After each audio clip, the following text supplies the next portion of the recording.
नमस्कार दोस्तों। आज की इस वीडियो में मैं आपको एक ऐसी फ़नी मैनिफेस्टेशन स्टोरी बताऊंगा जो मेरी खुद की लाइफ की स्टोरी है और ये मेरी पहली मैनिफेस्टेशंस में से एक है। और ये तब की बात है जब मैंने सीक्रेट को पहली बार पढ़ा था और मुझे लॉ ऑफ अट्रैक्शन के बारे में पता चला था। और मैं बहुत ज़्यादा खुश था क्योंकि मुझे लॉ ऑफ अट्रैक्शन के बारे में पता चल गया था और मैं इसे अप्लाई करके देखना चाहता था। ये साल 2018 की बात है जब मैं अपने दो दोस्तों के साथ कोलकाता जा रहा था घूमने। और मैं बहुत ज़्यादा एक्साइटेड था क्योंकि मैं फ़र्स्ट टाइम कोलकाता जा रहा था घूमने, और वो भी अपने दोस्तों के साथ। एक दोस्त का नाम था राहुल और एक दोस्त का नाम था रोहित। मैंने बारिश रोहित के ऊपर कराई थी। वैसे राहुल और रोहित इनका असली नाम नहीं है, मैं बस उन्हें इस वीडियो में राहुल और रोहित कहकर बुलाऊंगा। हाँ, तो जब हम अपने घर से निकले स्टेशन जाने के लिए तो मैंने, राहुल ने और रोहित ने ऑटो पकड़ा और हम स्टेशन की तरफ निकल गए। लेकिन स्टेशन जाते वक्त बारिश बहुत तेज़ होने लगी थी और मुझे बारिश बहुत ज़्यादा पसंद है, तो मैं बारिश देखकर बहुत खुश हो रहा था और ये भी चाहता था कि बारिश और ज़्यादा हो। और मैंने कहा भी, काश बारिश और हो तो और मज़ा आ जाए। इतने में मेरा दोस्त राहुल, जो कि बहुत बार कोलकाता जा चुका था ऑलरेडी, उसने कहा कि नहीं, अगर बारिश होगी तो कोलकाता में मज़ा नहीं आएगा क्योंकि वहाँ की सड़कों में पानी भर जाता है।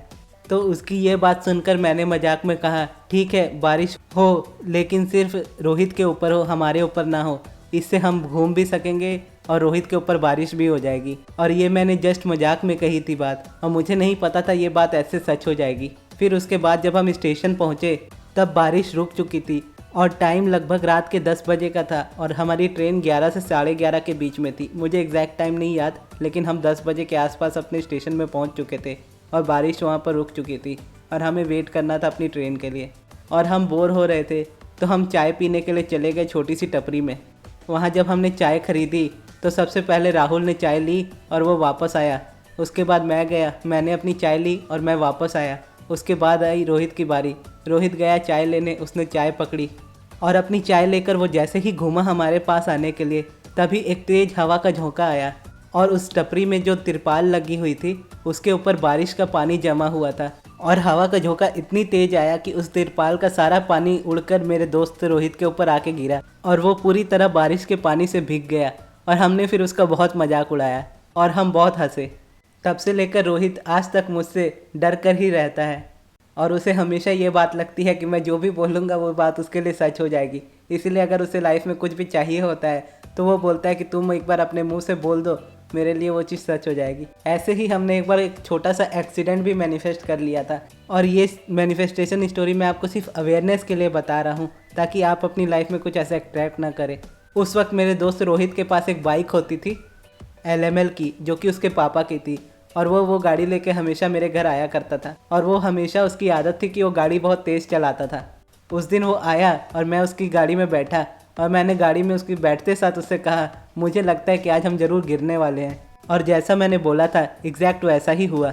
हमारी गाड़ी रोड पर स्लिप कर गई जिसकी वजह से हम गिर गए, लेकिन वो बच गया और मैं ही गिरा था क्योंकि मैंने ही कहा था कि हम गिरने वाले हैं।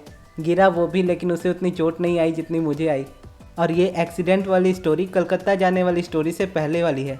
अब आप एक चीज़ पर गौर करें कि इन दोनों स्टोरीज़ में एक चीज़ सबसे कॉमन है और वो है जॉय।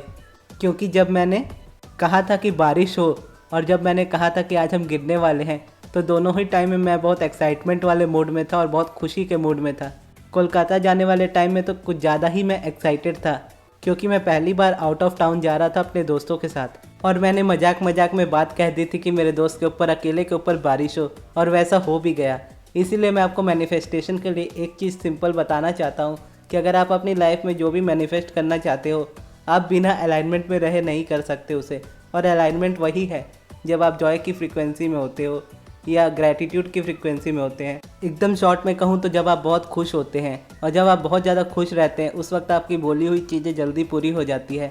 और ऐसा ही अपोजिट, जब आप बहुत ज़्यादा गुस्से में होते हो तब भी बोली हुई चीज़ें आपकी बहुत ज़्यादा जल्दी पूरी हो जाती है। इसलिए हमेशा ध्यान रखें कि आप जब बहुत ज़्यादा खुश हो तो आप क्या बोल रहे हो, और अगर बहुत ज़्यादा दुख हो तो आप क्या बोल रहे हो। क्योंकि ये दोनों फ्रीक्वेंसी में डिज़ायर इतनी स्ट्रांग हो जाती है कि वो तुरंत मैनिफेस्ट हो जाती है। इसलिए हमेशा ध्यान रखें कि आप इस फ्रीक्वेंसी पर आकर क्या बोल रहे हैं। और आपको मेरी ये मैनिफेस्टेशन स्टोरी कैसी लगी कमेंट बॉक्स में ज़रूर बताइएगा। और अगर आपकी कोई स्टोरी है तो भी कमेंट बॉक्स में ज़रूर बताइएगा। और अगर आप लॉ ऑफ अट्रैक्शन से रिलेटेड बुक्स पढ़ना चाहते हो तो मैंने कुछ अपनी फेवरेट बुक्स रिकमेंड की है, आप डिस्क्रिप्शन बॉक्स में जाकर लिंक में देख सकते हैं। और इस वीडियो को अंत तक देखने के लिए धन्यवाद।